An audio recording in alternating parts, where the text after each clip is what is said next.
20 ದಿವಸ ಹಿಂದೆ ನಾನು ಧಾರವಾಡದಲ್ಲಿ ಹೇಳಿದ್ದೆ. ನಾನು ಈ ಥರ ಮಳೆ ಆಗುತ್ತೆ, ಭೂಮಿ ಕಂಪಿಸುತ್ತೆ, ಗುಡ್ಡಗಳು ಬೀಳ್ತವೆ, ಜನಗಳು ಸಾಯ್ತಾರೆ, ರೋಗ ರುಜಿನಗಳು ಹೆಚ್ಚಾಗ್ತವೆ.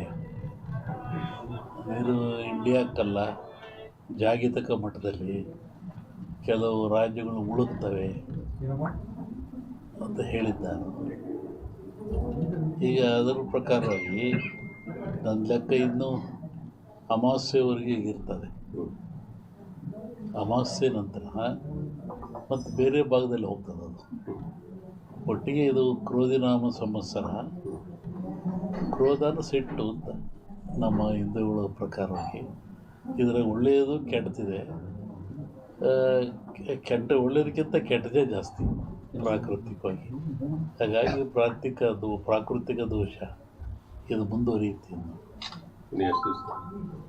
ನನ್ನ ಲೆಕ್ಕದಲ್ಲಿ ಅಮಾವಾಸ್ಯೆವರೆಗೂ ಒಂದು ಭಾಗದಲ್ಲಿ ಕಮ್ಮಿ ಆಗ್ತದೆ, ಅಮಾವಾಸ್ಯೆಗಳು ಮತ್ತೊಂದು ಭಾಗದಲ್ಲಿ ಜಾಸ್ತಿ ಆಗ್ತದೆ. ಇದು ಇಂಡಿಯಾಗೆ ಅಂತೆಲ್ಲ ಹಲವರು ವರ್ಲ್ಡ್ ಹೇಳ್ತಿರೋದು. ನಾನು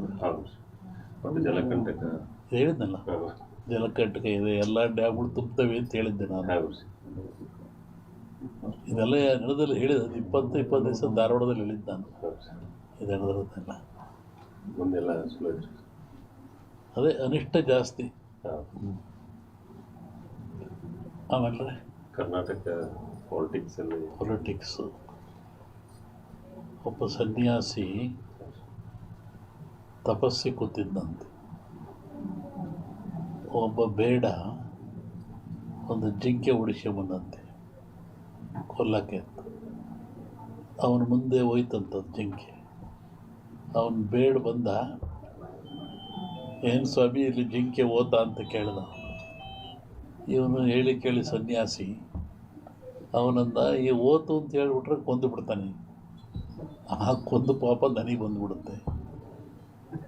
ಇಲ್ಲ ಅಂತೇಳಿದ್ರೆ ಸುಳ್ಳು ಹೇಳಿದ ಪಾಪನೂ ಬರುತ್ತೆ ನನಗೆ, ಏನು ಮಾಡೋದು ಅಂತ ಯೋಚನೆ ಮಾಡಿದ್ದಂತ. ಆಮೇಲೆ ಮತ್ತೆ ಅವನ ಆಸೆ ಕೇಳಿ, ಎಲ್ರಿಗೊಂದು ಹೇಳ್ರಿ ಇದ್ರಿ ಸ್ವಾಮಿಗಳು ಇಲ್ಲೇ ಓತಲ್ಲ.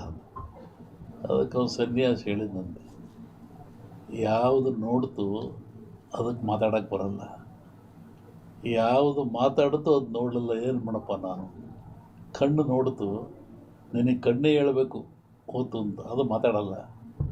ಆದರೆ ನ್ಯಾಲಿಗೆ ಮಾತಾಡುತ್ತೆ, ಅದು ನೋಡಲಿಲ್ಲ, ನಾನೇನು ಮಾಡೋಣ ಅಂತ. ಹಂಗೆ ಈ ರಾಜಕಾರಣ ಹೇಳ್ಬೇಕಾದ್ರೆ ನಾವು ಹುಷಾರಾಗಿ ಹೇಳ್ಬೇಕಿದ್ರಲ್ಲಿ.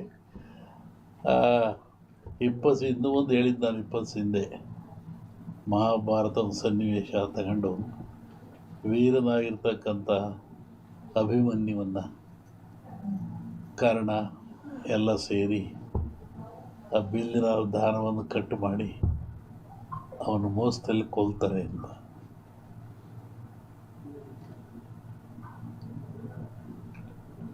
ಆಮೇಲೆ